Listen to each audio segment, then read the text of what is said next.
सथवा में सरस्वती रनिया हो जहाँ होले हवनिया।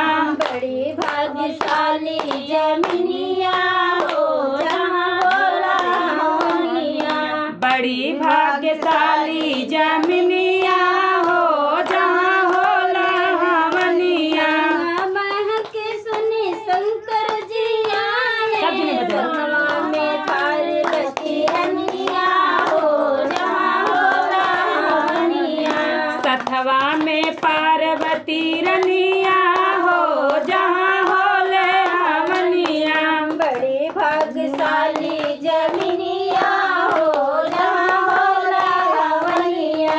बड़ी भाग्यशाली जमिनिया हो जहाँ होला हवनिया।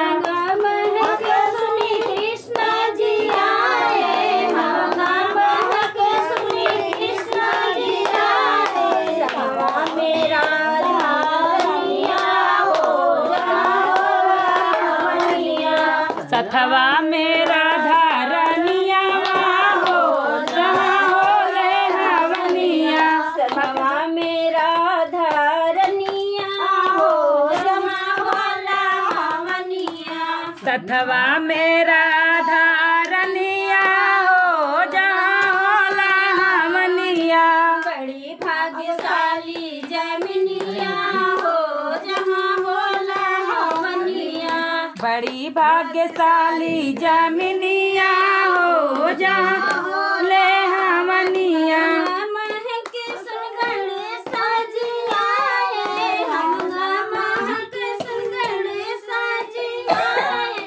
संगमा में रिद्धि सिद्धि रनिया हो जहाँ होला हवनिया।